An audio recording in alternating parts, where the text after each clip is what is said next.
Good evening and welcome to Holy Trinity Platt this evening. It is really great to have you with us. My name is Paul Matoli. I'm the rector here, and it is really lovely to welcome you to this very special event this evening.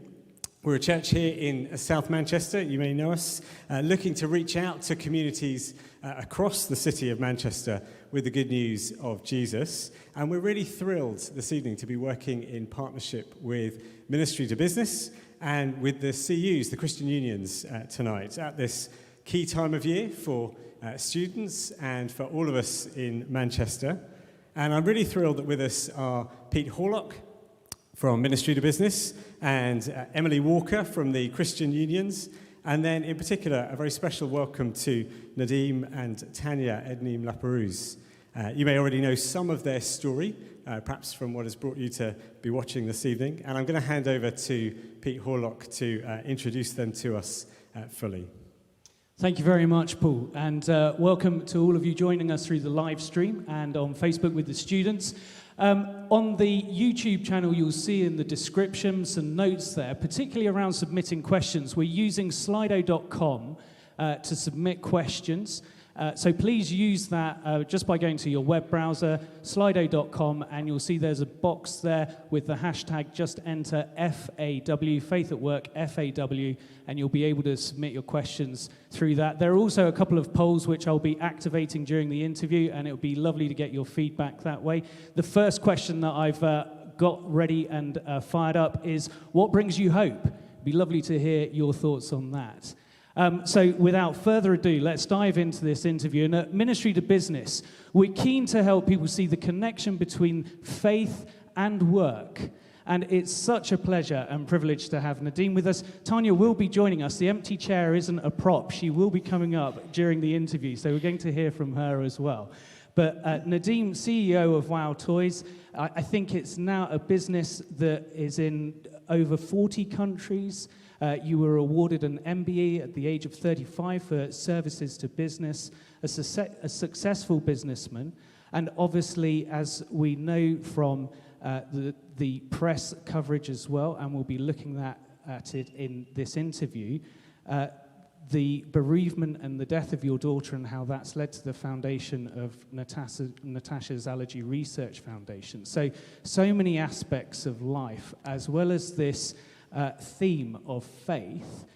Let's dive straight in, and I'm going to hand over to Emily for the first couple of questions.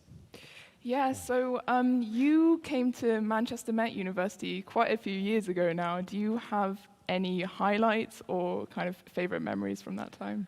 Well, I can say it's coming to Manchester today. The last time I set foot in this city was about 20 years ago, and prior to that was 35 years ago. And it was a very, very different place then than I can see now. However, at the time, 35 years ago, I distinctly remember it was a place full of grit and soul, in the sense of a human soul, if you like, and had an extraordinary, vibrant music scene, really, really vibrant. And yeah, I remember going to bars, there were bars, certainly then, and places like the Corner House, and one could be having a drink and standing next to Take That. You know, they were there at the bar with you because they were started somewhere, and they started in Manchester, and that was nothing unusual back then. Yeah, so do you have any advice for students who might be starting this year? Gosh, it's a good question, because this is such an unusual year that we're in, and even last academic year, it was probably, you know, it was like the Vesuvius moment for education, I think. What could I say? I could answer that in two ways. One without faith and one with faith, to make this more interesting, perhaps. So I would say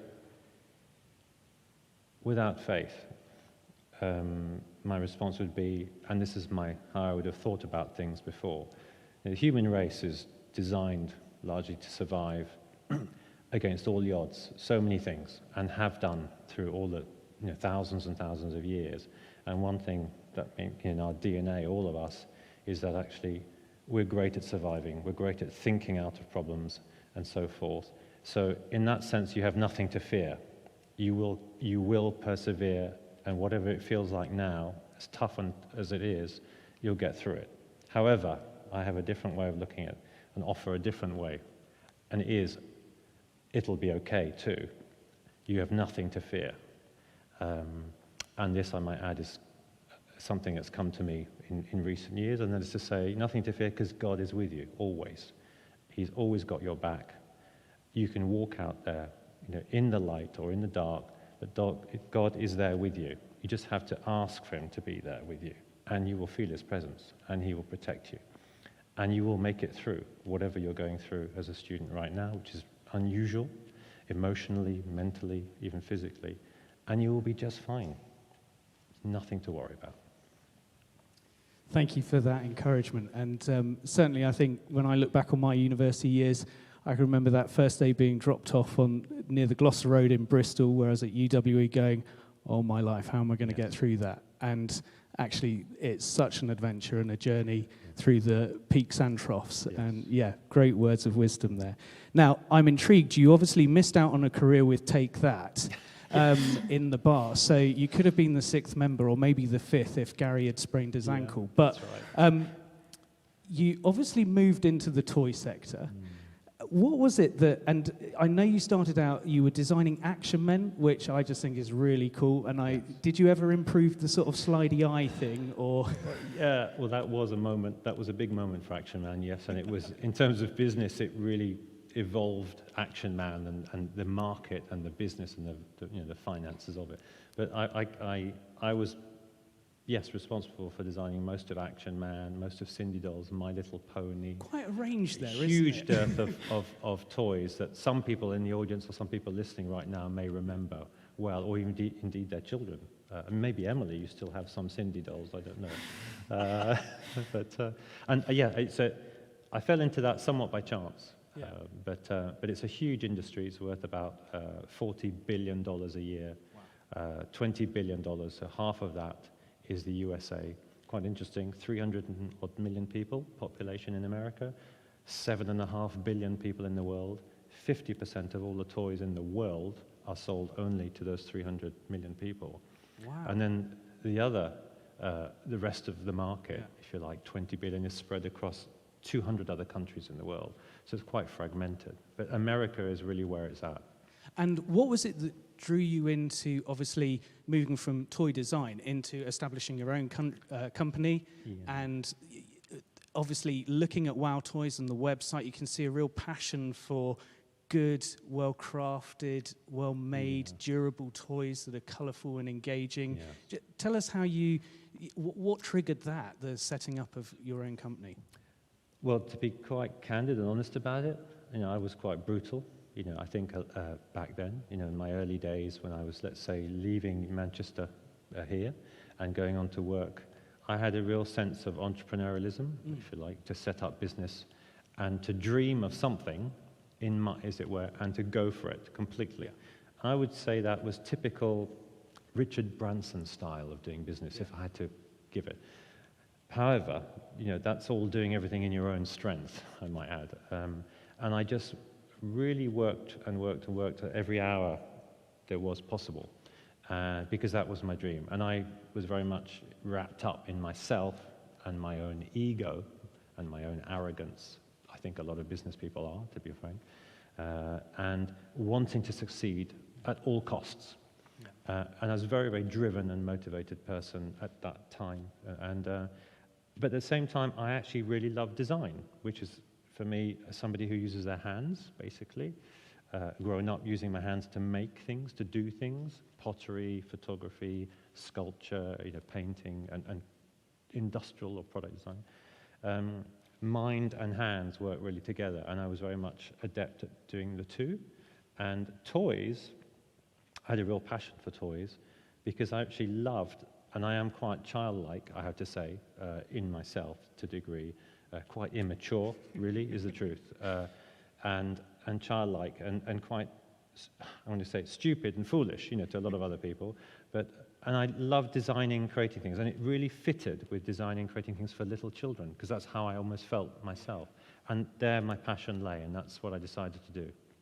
Fantastic. And it's interesting, you've drawn out that will to succeed and that desire, that entrepreneurial spark and spirit to to do whatever it takes to establish your vision and your view and the product that you want to sell. And obviously at the moment, economically, particularly for the retail sector, we're in tough times and uncertain times. Yes. So how do you measure personal success? And maybe that's changed over the years as well. Yeah, well, this is an interesting question because there's again a double way of answering that. But I would say traditionally measuring success for me was never about money. I was never really interested in money for the sake of money because I actually not really know what to do with it other than to spend it on making more money, if you like, or to invest into things. But I have never been someone interested in having a big yacht or very flash cars. To me, that had no value or sense. But what I was very interested was to build, certainly I'm going back to my former thinking, an empire, what I would call empire for oneself, which I can now look at as being something, frankly, very, very fragile in truth, and in the sense of God's time, it's almost nothing, if you like. But measuring success for me was all about having something, creating something where nothing had been created before, very physical, and having millions of people all around the world playing with toys and getting that satisfaction out of it, having bought them, obviously, and then that money flowing through to the UK from all these other countries. That was one way of measuring success. And also, I have to say, across other business leaders would recognize me as someone successful. Again, unfortunately, that comes back, I would say, to having a sense of overstated self-worth, if you like, and arrogance, which is a terrible weakness in truth, really. But now I would view it differently, that actually, I think all that I've just mentioned really doesn't matter that much, to be honest. Really success, I would say now, is doing whatever God wants me to do and just following in that and accepting 100% that if God wants me to do it and has somehow given me to do that, and however it's communicated to me, and I do that, I will be happy because he is my Father after all, and if he's telling me to do something, it's because it's good for me, not because it's bad for me. Wow. Well, we will explore that a little bit further in the interview as well. But Emily.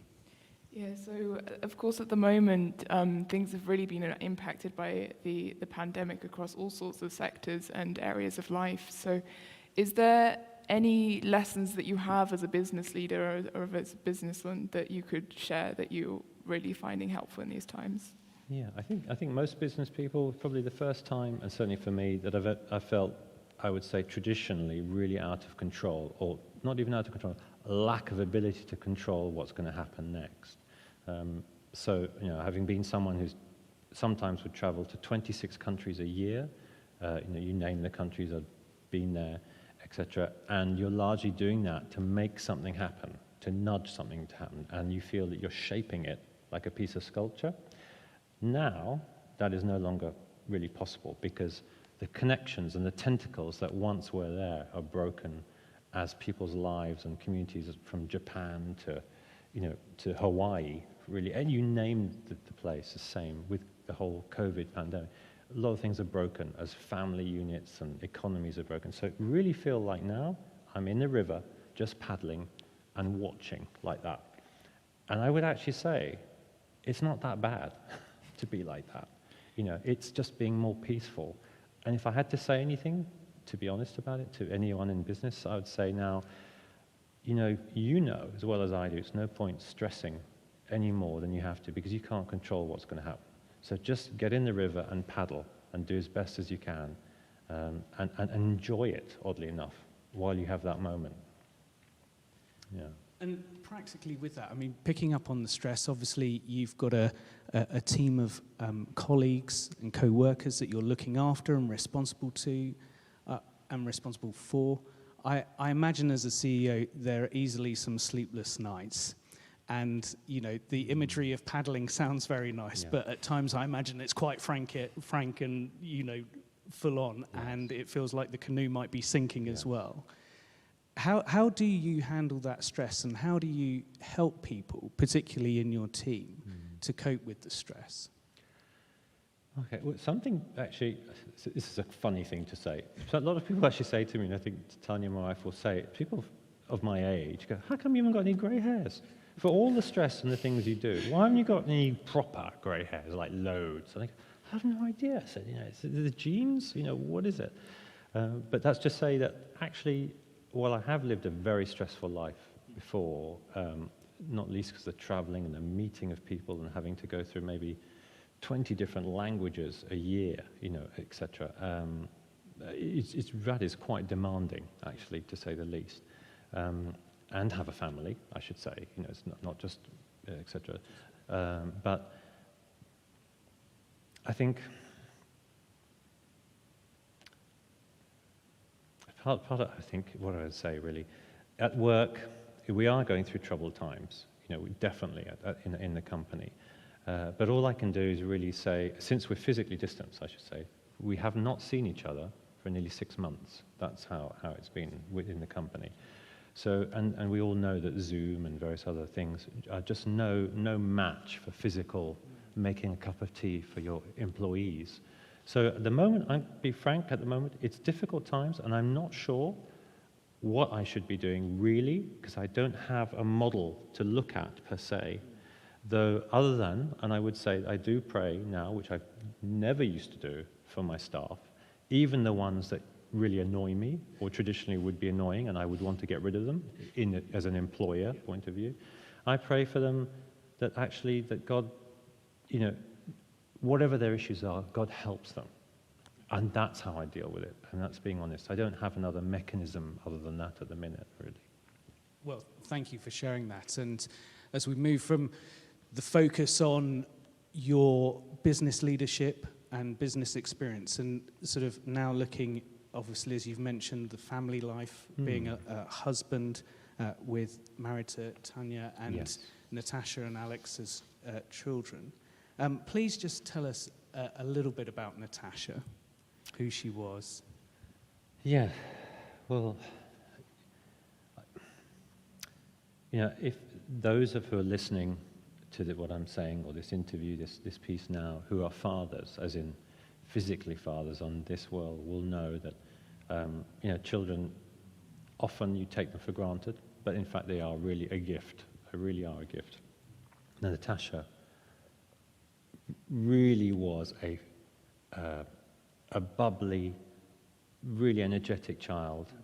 She was I saw so much of myself in her, and what I meant by that, she was daring, she was what I call go-getting.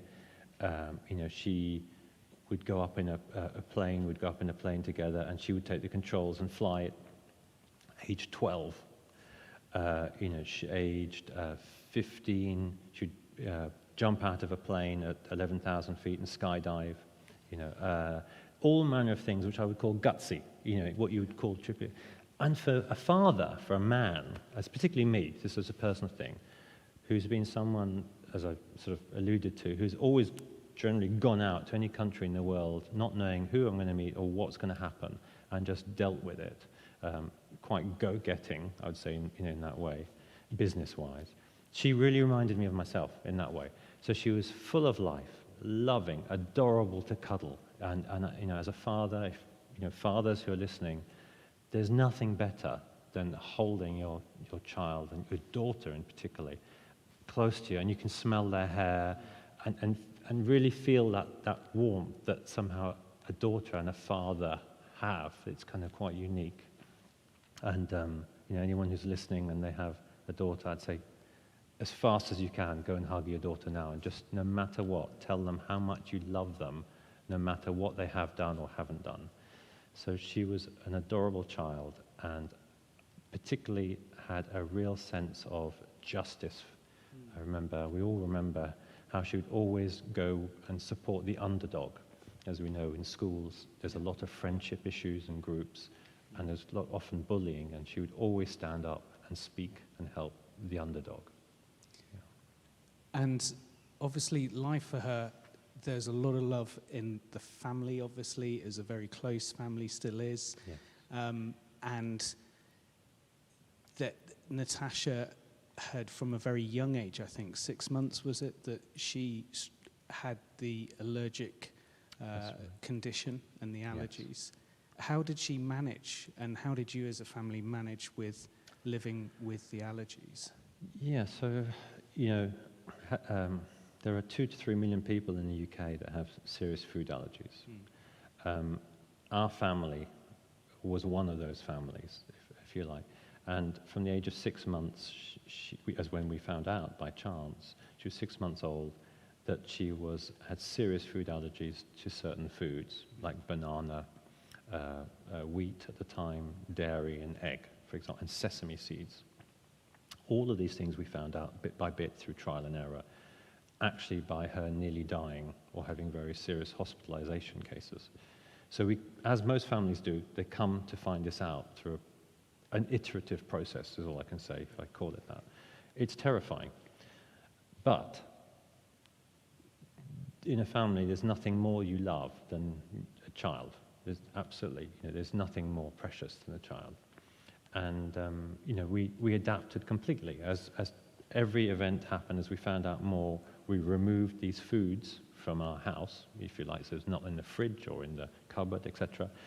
When we went out to a restaurant, which was not often, for obvious reasons of potential mistakes, I would, for example, go to the kitchen and actually walk into the kitchen and speak to the chef and look around and even ask, show me the oil you're going to use, and then I'd pick it up and read the ingredients. So in other words, we were very, very on point about checking everything, because it's a matter of life and death at the end of the day.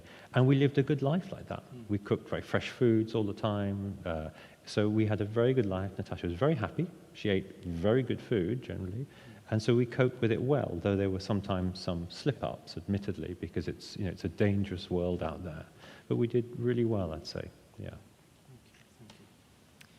Yeah, so obviously things changed in July 2016 when Natasha, aged 15 and a half, went on a flight to Nice with her best friend Bethany, Yes. which was going to be a treat for her. Yeah.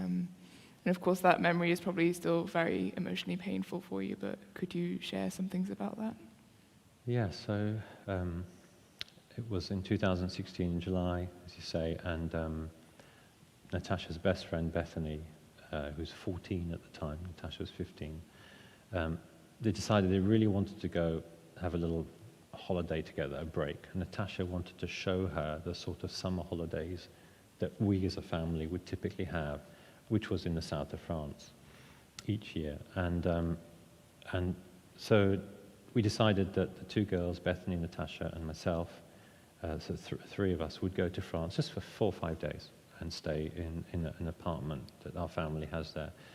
So, and it was for me, very routine in the sense that getting on another plane, again, it was like a taxi service for me in terms of the way I just worked with planes. So very normal experience, and being with Natasha and watching out for her foods and everything, again, very normal. However, it went very, very wrong, really shockingly wrong, that you could not believe as a father, as a parent, such a thing would happen.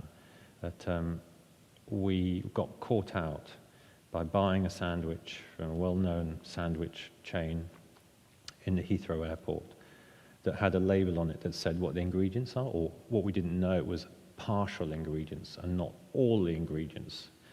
And we would always look at all the food and check and so forth, and Natasha was adept with a really 20/20 vision to check it.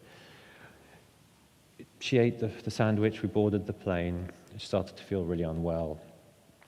Clearly there was a problem, and as the flight we were now across France on a 2-hour flight, she started to get worse and worse and had problems breathing. And that was because she was actually having what's called an anaphylactic reaction, the most powerful kind of reaction you can have to something, in this case of food, and it turned out to be sesame seeds. That sandwich was packed with sesame seeds, hidden, baked into the dough of the bread, that we had absolutely no idea about, because it wasn't mentioned or not even visible. It was poison, and in the plane, she couldn't breathe. And I was sitting next to her, and she was been listening to music, sharing a little, one of the iPod type earphones with her friend Bethany, and they're like 14, 15-year-old girls having a good time, but then it just took a turn and went really bad. She couldn't breathe, she started suffocating, and now as a parent I knew what to do, and I'd never been in this situation. We always carried, as do most allergic people to injections of adrenaline called automatic injection pens. We went to the toilet quickly, and I injected her, and it made no difference whatsoever, which was a real shock, because that was supposed to be your insurance policy. You know, this is the medicine, it reverses the reaction. It made no difference. It's like taken aback, and we're in the little toilet, cramped like this, and I said, Daddy, I can't breathe. And that was pretty much the final words she said to me before she died on the plane. I rushed back to the seat, I got the second pen, the backup pen, and injected her again. And at that point she fell unconscious, and that was the last words she ever said to me. Battle to save her life on the plane. Utterly horrific what was playing out. She was on the floor, dying, unconscious, and there was a junior doctor on the plane, and we were doing CPR, and I might add, I had, at this point, had no faith in God. I never have had. It's not how I've grown up at that time. And I was just willing her, in my own strength, to live. Say, come on, I know you've got the power, the energy, you know, the energy in your cells in your body. You can fight this. But she ended up dying on the plane in front of me. That was what actually happened. It was absolutely horrific. But then, yeah, words can't describe that really, what that's like as a father, as a parent, seeing your own child die in front of you in a prolonged and terrible way, and you can't do anything about it. You know, and I'm going back to what I said, I've been always someone who believed in my own strength and ability to control what was going to happen next. And I was totally powerless, ineffectual, had no way of turning that situation around, basically. However, something extremely dramatic happened, really dramatic, that I was never for a second imagining or could have never even thought possible. As we were last attempts to keep her alive, paramedics, everything on the plane, etc. Just the whole vision went changed in front of me as a shock, actually. Natasha's body was on the ground, alive, just still conscious, fighting for life, rigged up to the what's the machine called? CPR. The CPR machine, sorry, yeah, etc. And suddenly these 5 figures, which angels, appeared, just unbelievable, right in front of me, made of soft yellow light, bang, bam, bam, bam, 5, all moving like that, from head to toe, across Natasha's body like that, and in such detail. They were really like, I would say, human beings with wings, but the wings were certainly not feathers. They were made of more like what I'd call tessellated, so pieces like that. Not like anything like I had grown up at art school, because I went to art school, drawing in the V&A Museum, all these cherubs, which were basic human babies with feathery wings on the back. You know, nothing like that at all. They were really like us in the sense that they're quite long and slender, but with the wings. And I was so taken aback by what I saw. And they were made of soft yellow light, in intense detail. And I was so shocked, I actually realized what that meant. I think any of us, whether you have any faith or not, would know that's some kind of sign someone might be dying. You know, what is that? And I picked my hand up and just whooshed them away like that. It's not her time. Really with aggression, basically, because I was very pumped up with what was going on generally. And they just went like that, etc. All the light went, and Natasha was gone. So you can imagine.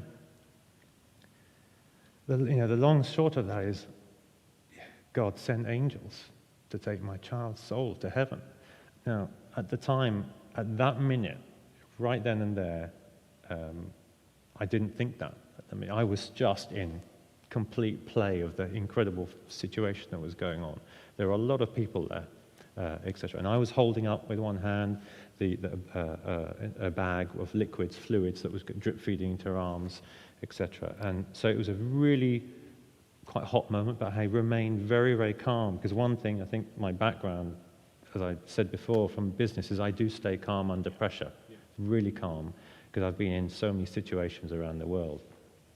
And I know as a parent, it makes no sense to get all agitated about a situation. It brings no benefit in that scenario. So I was very calm, had been talking to her non-stop for now, nearly an hour and a half since she'd lost consciousness. I was telling her to keep at it. Can you hear my voice?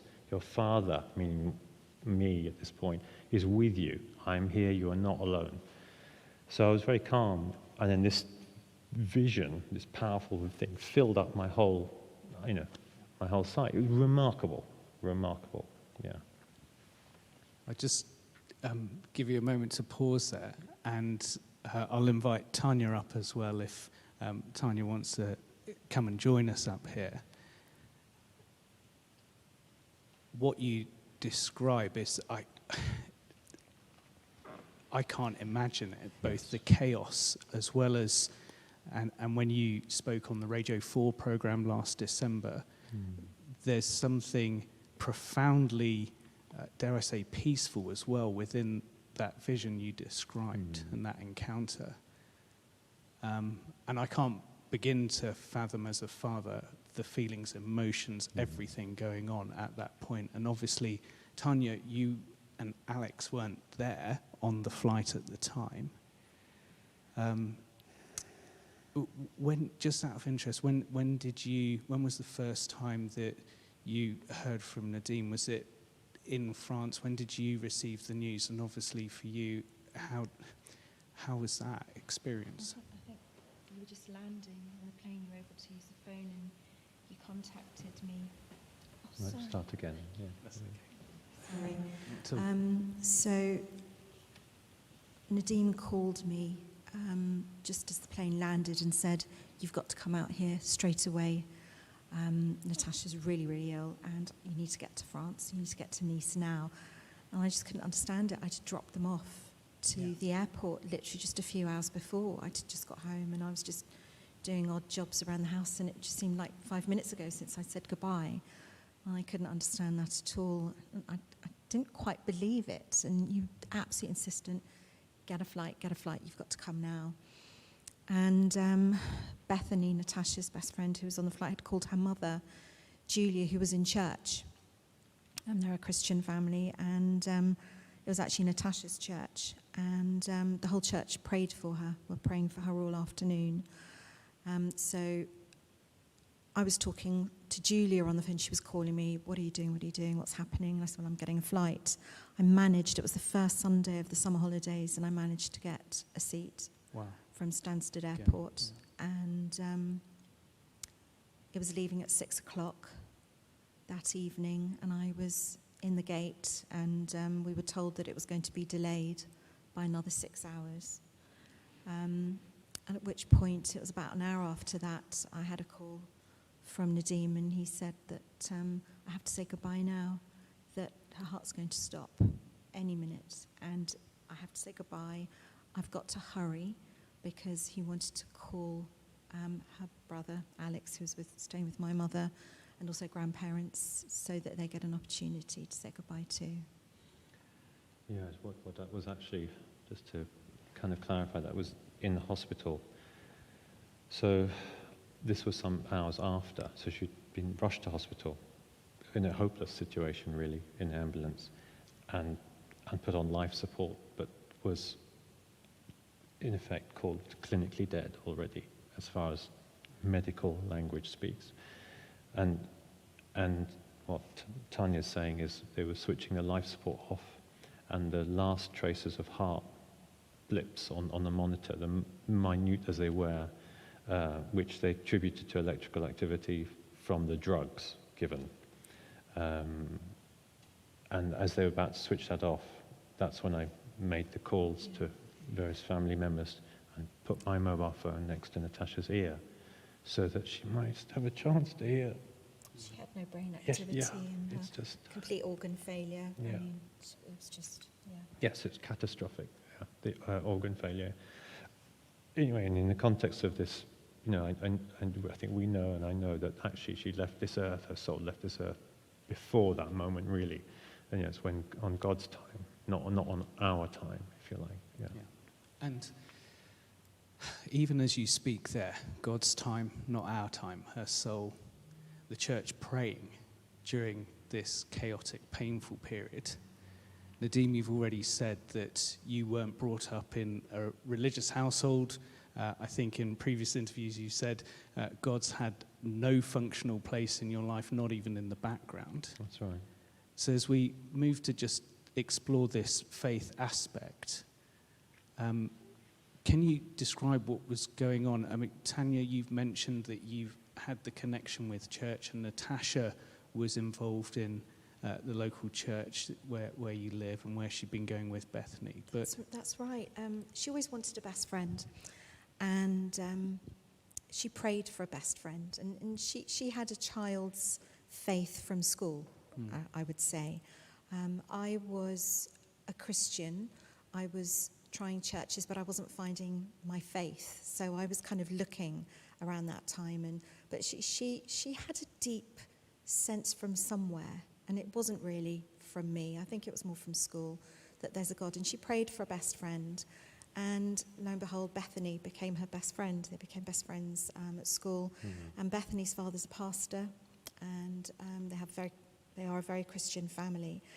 And Tashi started going to youth group on Fridays, and they invited her when she was 12 to New Day, which is a Christian festival in Norfolk. And she went to that, and that's when she became a Christian.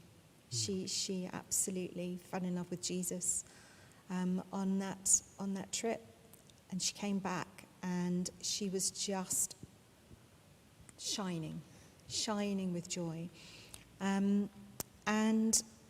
But she carried on. She didn't go to church every Sundays. We were trying to go to a local church, which was quite, can I say, boring at times for a young person, and she didn't really like it. So it was just a faith that she had found.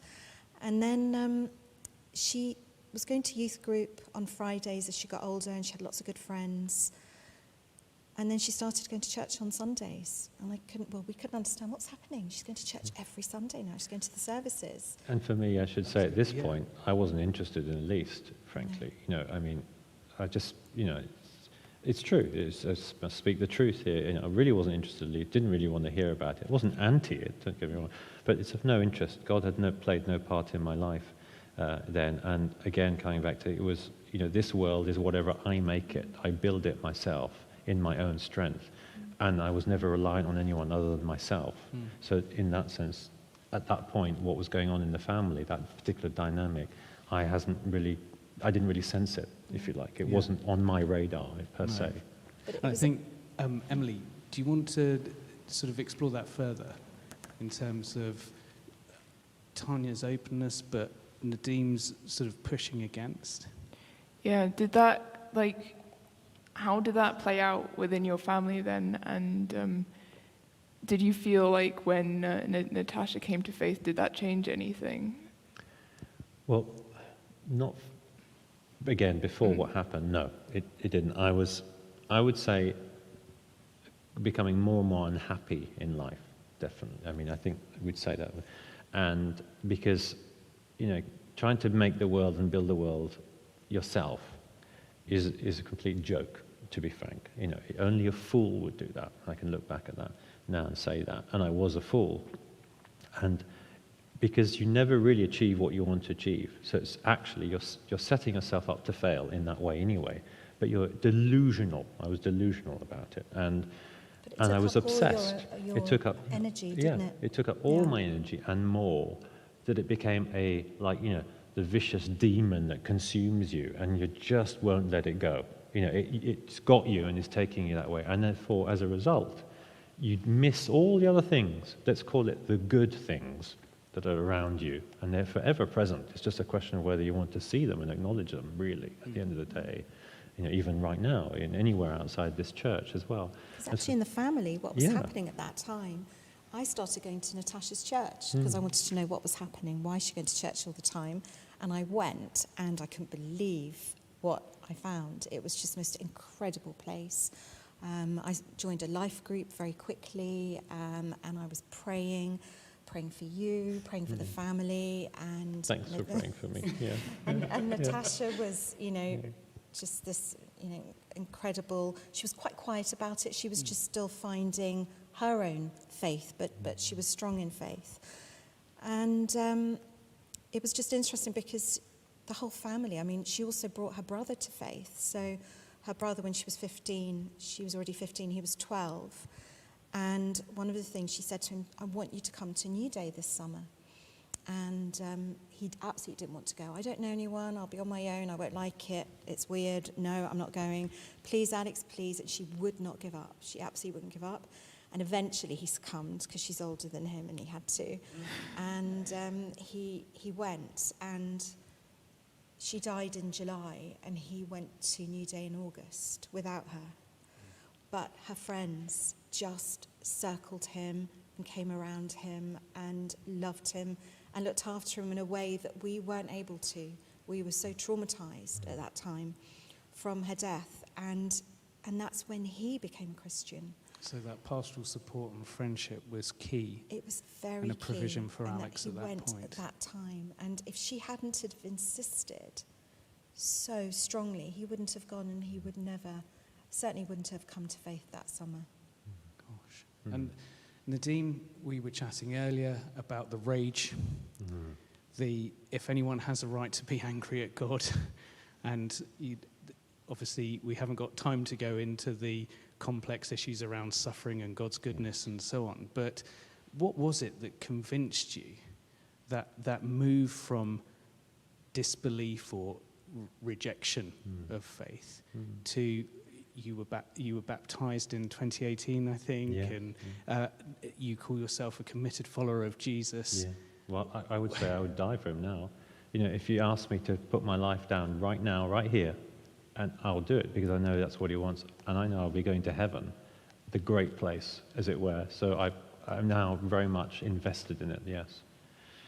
Can you just share something of that wrestle, Yes. that struggle, and where you found peace? Yeah, so it was a real struggle for me, having witnessed my child die in front of me, which is just the most abhorrent and terrible thing. And then, having to seal her own coffin myself for transport on an aeroplane in a special lead coffin to come back to the UK. It's so shocking, all of that.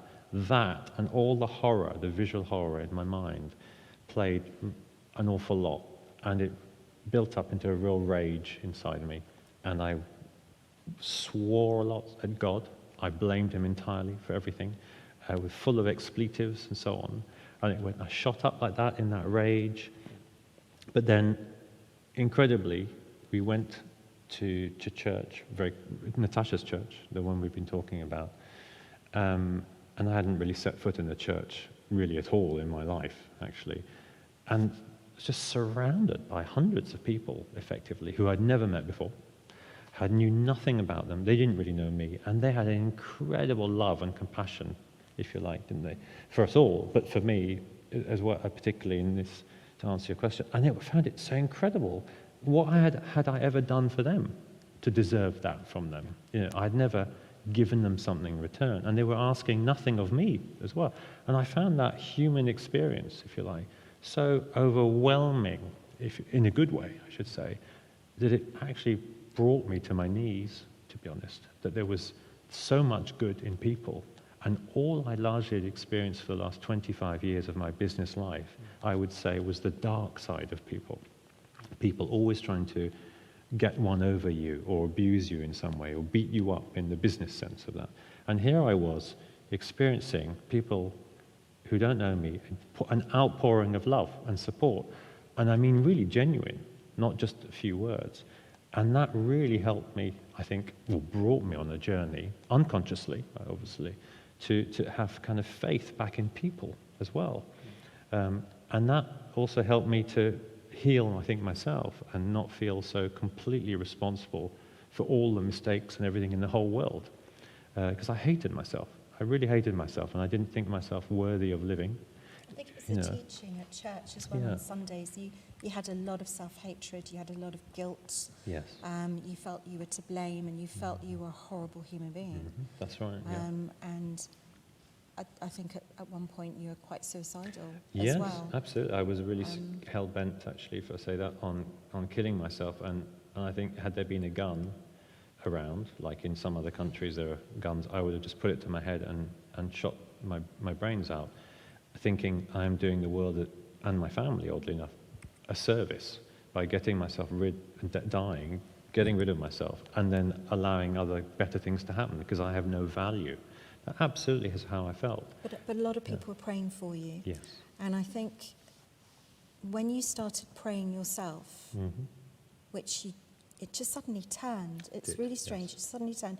You started praying and you realised that you are forgiven. You are not a bad person. Yes. Everything that you were is because you were a hurt, broken man That's trying it. to do the best he can in this world. That's it. Yes. And I think your faith came, it seemed to come slowly. It sort of seemed to do that, and then it just did this, Yeah. didn't it? And it was like God had you. Oh, yes. If you imagine a journey, it was from a terrible, terrible place. I got on this train, or paddling along, or being paddled for, I should say, by some, and it went from station to station, and each station I picked up more good stuff, more goodness, that actually I would say built me up from the inside, nothing to do with the outside whatsoever, from the inside, that ended up coming out and being, I would call it the new me in a way, a kinder self, a much kinder self to myself. And being kinder to myself, I was able to be kinder to other people and give compassion back out to people.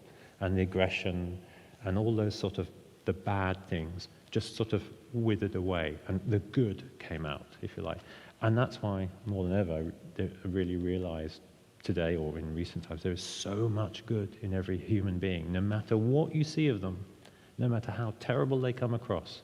It's just they were probably people like me before, wounded, like an animal wounded, and shows its teeth and bites back. But if you can get past that, underneath, there's so much good in people. The good that God wants to come out, really, have come out. And it was allowed to come out. And it was wasn't allowed to come out, yeah, that's right. So that forgiveness, the experience of being in a community at church, the Yeah. teaching, the looking into Jesus, sort of, it sounds like there was a gradual growth and progression as opposed to knockdown argument number one, knockdown argument number two, the experience you had on the plane, Yes. but this sort of more of a collective and progressive sort of journey into finding God to be your loving Father. Absolutely, and I think, I became more a loving husband, would you say? I mean, you say I wasn't always a good husband. No. I mean, there were times you've told me since that actually, and I'm sure this is, for a lot of people listening, they might look on and say, oh yes, maybe me too. I wasn't a great husband, I was just a bad listener, and all sorts of things, wasn't I? Aggressive and so on. But anyway, that's the old me, way past. It's amazing just how the power of learning about God, learning particularly about Jesus, and I have to say all that is in the New Testament, if you like, that one we've had, or I've certainly experienced through going to a church every week for the last few years, has been transformative. And the people in the congregation also talking about it as well has been really like a church family, has so much value. I think church family sounds such a short sentence, but actually it has this much meaning. Now I really appreciate that. Whereas when I was here in Manchester 35 years ago, I would mock completely the Christian Union. Emily Emily would be the butt of the joke. Absolutely. I had a girlfriend here at the time, and her friends were all Christian Union people, though she wasn't. And they were always hanging around, and I couldn't stand them, basically. And now, I'm sorry, Emily. Yeah. No, I'd say I really understand that, but it's taken me that long and my journey to look back and see now at what the value of all that is. And it's a constant learning. I mean, I suppose I had a preacher say once that he had a vision. He was trying to kind of hurry up and get his wife to be a proper Christian, were his words. And he had a vision that his way wasn't the right way, and the way Jesus does it, he would be pouring water gently on her head and just washing her really gently and not rushing, not sort of hosing her down, you know, that kind of washing. And I think that's been your journey. It's been gentle. It's been completely empowering for you to be who you really are. And I think but it hasn't been forced. It hasn't been pushed on you. It's happened at the right time, and you've just been able to sort of grow really, really well with everything that's happened to us since. I would say, I wish without having gone through the trauma, I wish I could have been a much more Christ-like person, if you like, a Christian, a follower, much earlier on. I think I could have. I think we all, as a result of being like that, but for myself, could have actually delivered so much good, kindness, and so on, and we all play that part as an ingredient to make the world and the society such a better place, to have more happiness and more joy. There's no doubt about it. Fighting it just creates more badness, you know, and perpetuates that cycle, basically, doesn't it, of non-stop bad weather, if you like. And no one, you know, so many big business people I've met, huge business people, they're not, you know, they have a profile in the media, but they're not in the least bit happy. You know, they're, you know, like me before, they're just, you know, where they have £1 billion or a yacht that's 400 meters long, it's not long enough. You know, it needs to be 600 meters long with 2 helicopters, one on this end and one on this end. It's never enough. But actually, incredibly, just God and Jesus is enough for us all. That's it. Nothing more needed on one's plate. That's it. Wow. And to hear you say it with such conviction and clarity, we can sort of sense transformation, and there'll be a few questions. We've still got time for a few questions that are coming in. So as we move, it would be good to just finish with looking at Natasha's foundation. I know I'll bring Emily in to just lead us into that. Yeah, so obviously things have changed quite a bit over the last couple of years. So what has it been like trying to, or starting Natasha's foundation, getting the law changed? What's that kind of been like over the last couple of years? Well, through Natasha's, through Natasha's inquest, which we never managed to be such a huge media event a couple of years ago, so much so that the Prime Minister talked about it, even Theresa May at the time, and most of the government at the time, and indeed many others. It became such a big thing, reported on all around the world, surprisingly in a way. It wasn't something that we'd imagined. That gave us, we realized, a really unique platform, basically, to try and bring about change for good for people like our family who had serious food allergies. We became aware suddenly that more and more children and people in the UK, let alone the rest of the world, were dying from food allergies. Buying something in Byron Burger, dying. Buying something in McDonald's, you know, Wagamama's, and so on and so on. And it was not really reported on. It was Natasha's case that just hit the headlines in such a big way. So we thought what do? We either do something or we do nothing. That is a choice in life, isn't it? To hunker down and fret and you know, feel wounded, or go out and face it. And I think with God's help and that faith with God, lead us, God, take us, what should we do? He drove us, I say, and told us, deliver some good, do something with this situation. And so we started Natasha's charity just over a year ago. And we met with a lot of the senior government ministers, and we met lots of very powerful people who could, and we put our case forward.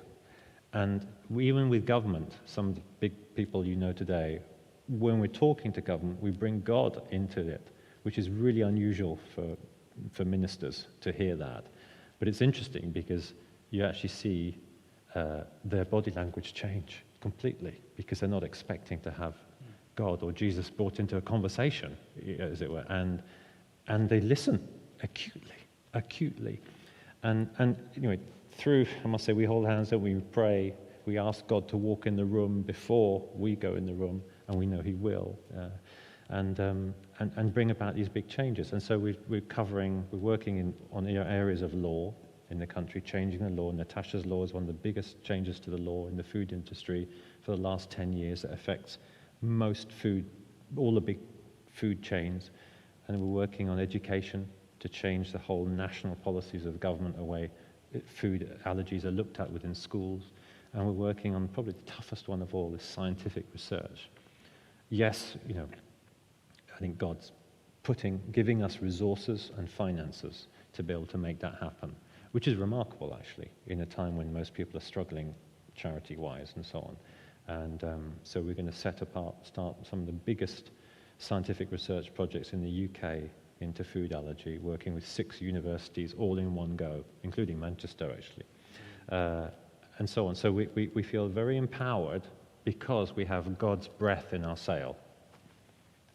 Wow, yeah, and that must have, in some ways, some parallels with some of the other struggles that are going on in society at the moment. Is there anything that you kind of have to say about finding hope or keeping going in and finding motivation and drawing strength in these times, and how does that affect how you go about trying to make a change?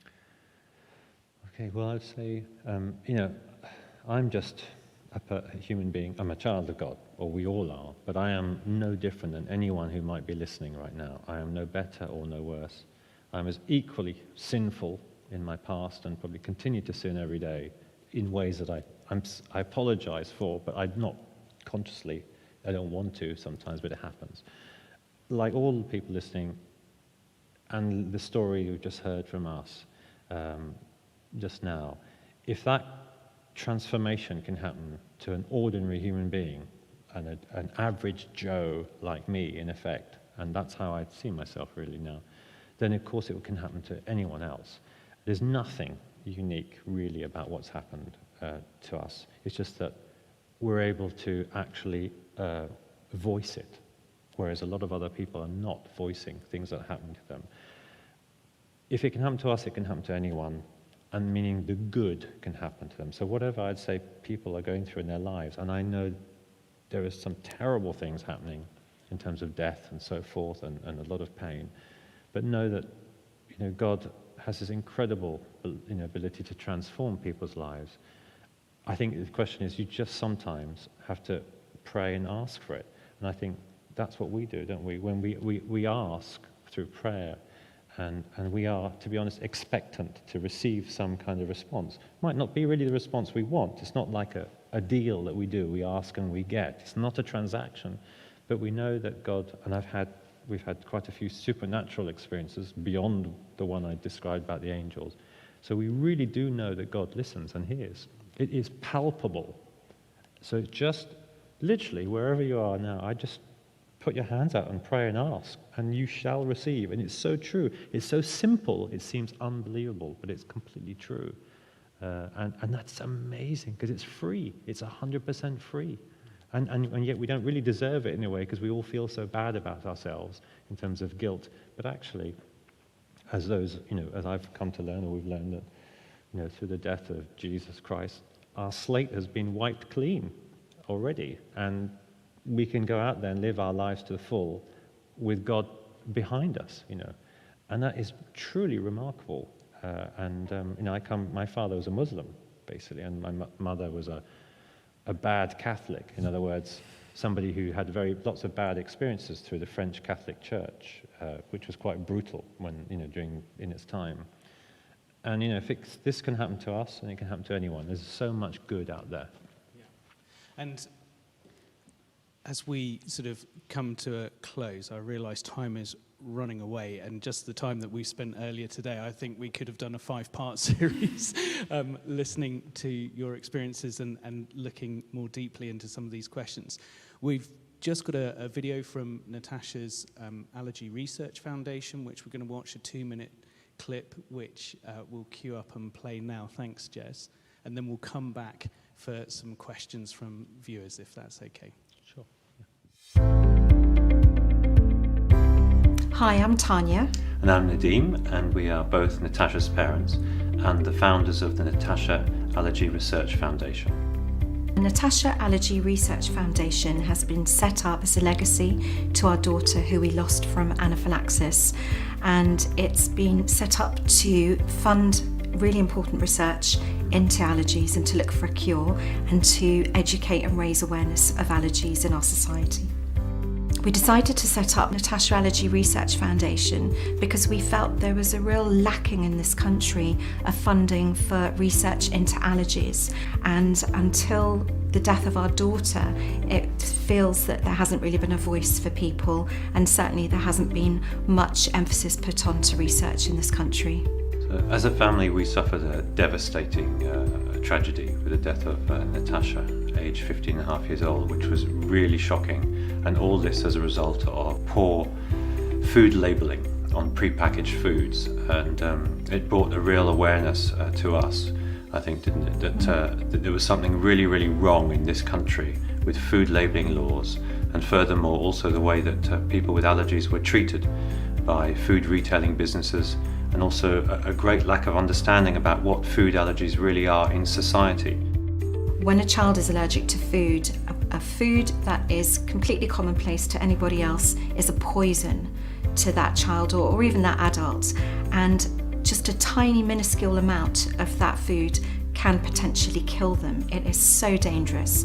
So research into this is woefully, woefully underfunded, and we really see it as a big issue, and it's been described by some researchers as a potential tsunami of allergy suffering in this country, and it's just going to get worse. So we need to start looking into finding a cure now, not tomorrow, not next year, not in 20 years' time, but right now.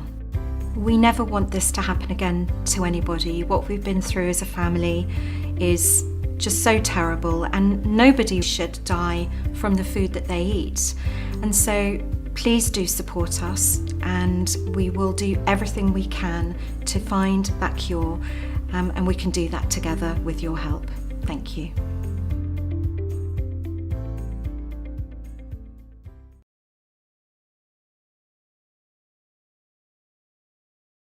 Stay online with us for another sort of 5 or 10 minutes as we look at these questions together.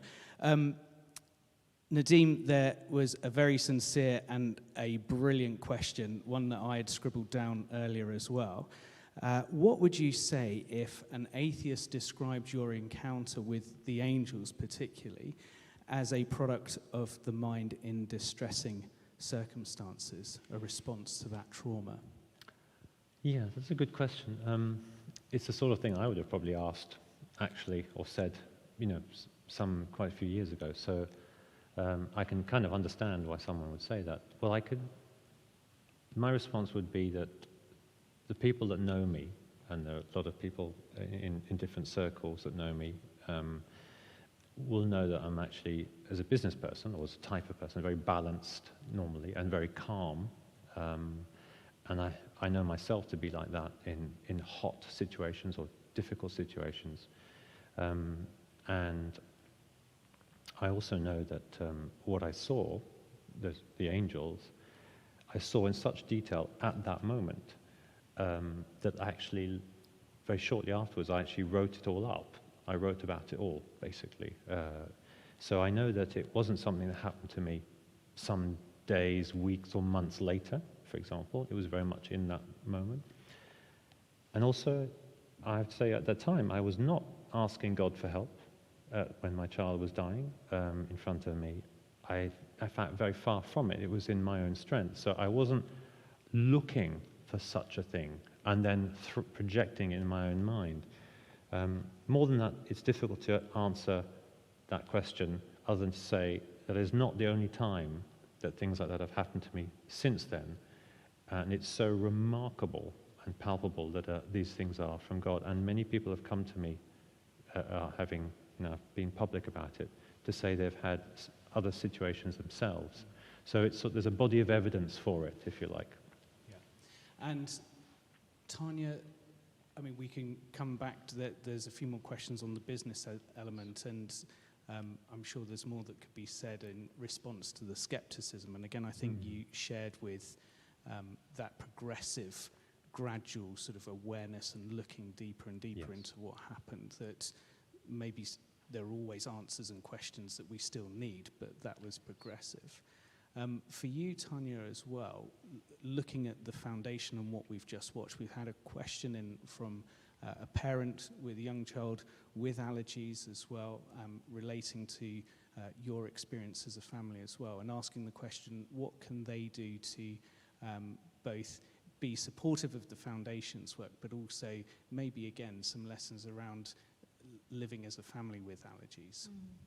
So what was missing when Natasha was small was there was no hope in a cure.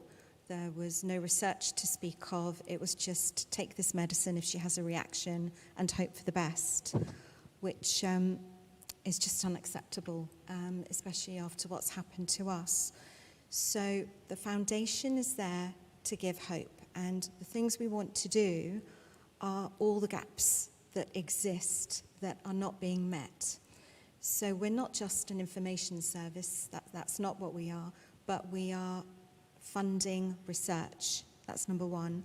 And as Nadim explained, we're looking at the holes in the law, and we want to tighten all the gaps where people fall through and can have terrible accidents with terrible consequences. So I would say sign up to Natasha's Army, which is on the website. You'll receive a newsletter. I do regular blogs on what's happening. They'll be kept up to date with any campaigns that we're going to run that will need public support on. There'll be a lot, and she's more than welcome to send an email. I go through all of those and I'll reply to her as well directly. Superb, thank you, Tanya. So, Nadim, moving back into the business sphere, great question here. Is there a danger of Christian balance blunting entrepreneurialism? And would Wow Toys be as successful as it is if you'd always been a Christian? So I think underneath that sort of, Christians aren't risk takers, and, maybe...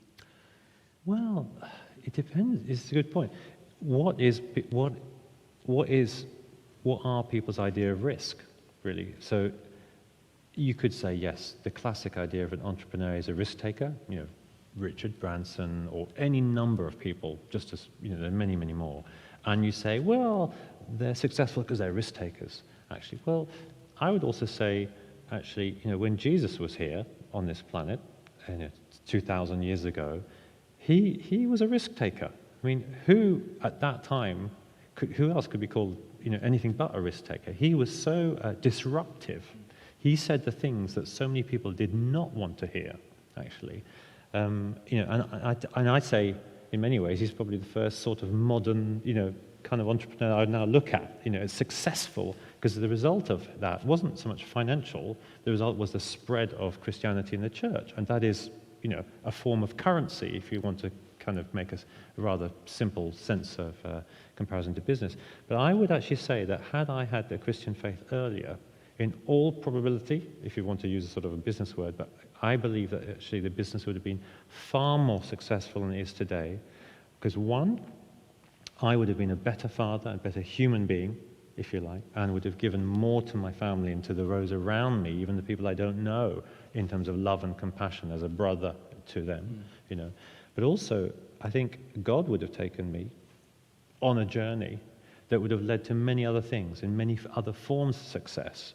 And those other forms of success, don't forget, success is still success. It doesn't just mean money. There's many forms of success, in a way, or things to say, that's fantastic, that happened. I can't begin to fathom what those might have been, but I would absolutely bet on it, if you use a business word, that it would have been far more successful in a more rounded way, rather than in a singular way, which was much easier to topple.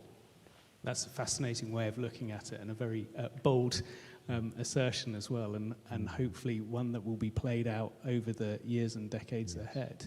And just finally, one for both of you, again picking up the issue of family life and business. Have you any advice for financially successful Christian with young family caught between impact of stress on faith and family life and wanting to provide for family and Christian work? So a bit of a tension there around that work-life balance, but also the different responsibilities. Wow, okay, so you have become, the time you give to your family now is completely different to what it was before. I work solely on the charity. Nadim works 50% on the charity, I'd say. And you do long hours because you also work with Wow Toys, don't you? We're very much a team with a charity. what I would say is, if you give it to God, whatever your worries are, he will find a solution for you. And I'll just be really quick in explaining that after Natasha died, I sat on the sofa for a year. I literally sat on the sofa for a year. And then Nadim was saying to me, look, you've got to come to work. I was working at Wow Toys as well. You know, it's time, you can't just carry on doing this, come to work. And I would go to work and I would be crying and I'd be saying to God, I don't want to go to work. This was my life before Natasha died. I want something else. You can't just make me do this for the rest of my life. Please, God, what else is there? And I didn't get an answer straight away at all for another year. And now I've got Natasha's foundation. He's answered prayer. Obviously, I would much rather my daughter was still alive.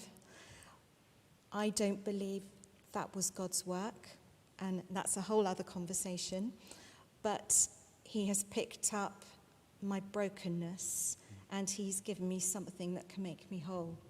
And so for people who are struggling and who don't know what they should be doing and how they should be doing it, if you're a family, you're a team, you work together and you pray and you put God first, and he'll look after you. Yeah, I'd like to say, I think in our journey as Christians, we've come across, which is very new, certainly for me, and a little bit longer for you, perhaps, Tanya, but we've come across all sorts of people who would say, I'm a Christian. And I've come across this idea that there are such things as lukewarm Christians and more fervent ones. And fervent, I don't mean aggressive, but have perhaps a deeper faith or deeper trust of God. And it kind of makes me think of, the well-known story in the Bible when I think on the lake in Galilee, I think, and they're all asleep and there's a storm and Jesus is actually outside of the boat, appearing to walk on water, and he beckons one of the disciples to come along, come out and have ultimate faith, really. Follow me. All you need is me and belief in me, because nothing else in this physical world, which I have created, says God, needs really matter. So step out of the boat. And at the moment, he doesn't believe, then he falls, if you like. So it seems really, and it is really hard, I think, for us generally, with all the noise and environment of what's going on around us in our physical, this world, if you like, which is the short life we will live, in effect, before we move on to another one, a heavenly one, is actually to really just dig deeper and deeper in yourself, and to have a deeper sense of faith in trusting God, and all will be well. Because if God made you, he didn't make you to have a terrible life. But if you have faith, you will blossom. And I'd say he always provides. We've actually seen it again and again when people without money and they, suddenly have money through, because people come around that they were not expecting and suddenly give them £1,000. It's all manners of rivers, God's rivers that run, and privileges and stuff like that, which is absolutely amazing. And so I'm not the best person to say it, but I'd say to myself in the mirror, keep having a deeper, deeper faith. Challenge myself again and again to have more depth of faith.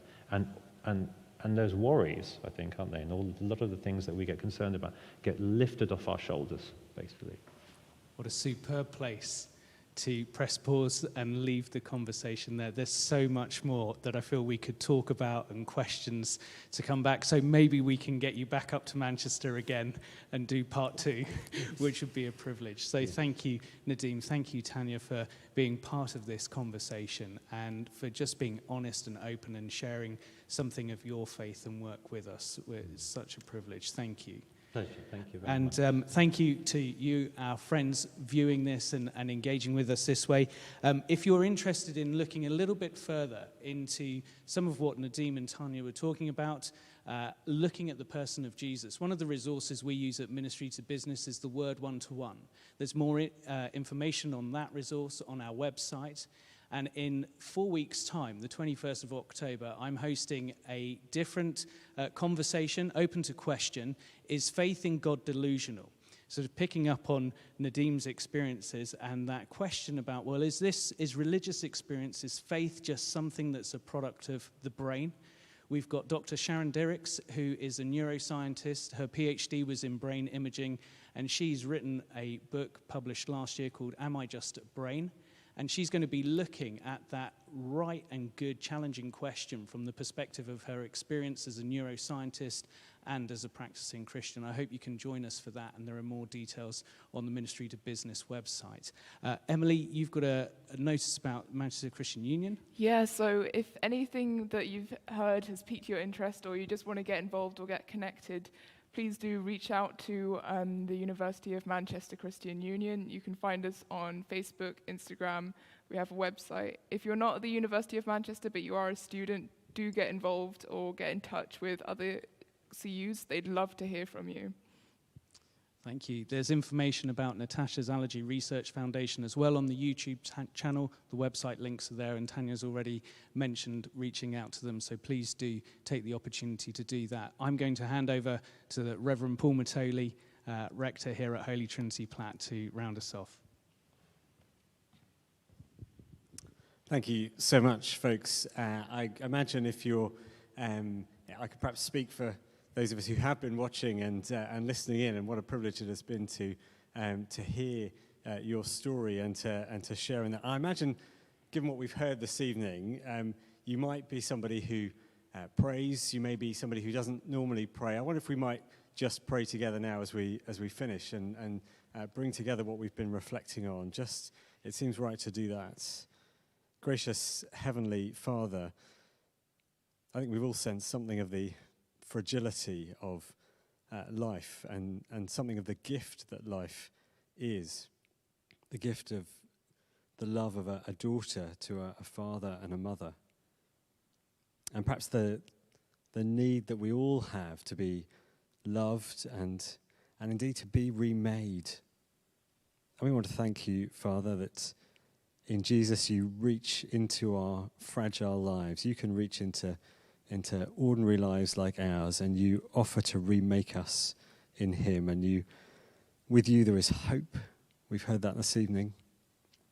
With you there is transformation, there is new family. And Lord, whomever of us watching this evening need to hear that, I pray for your light. And I pray for all of us that we might encounter you and know you. In Jesus' name I pray. Amen. Thank you so much.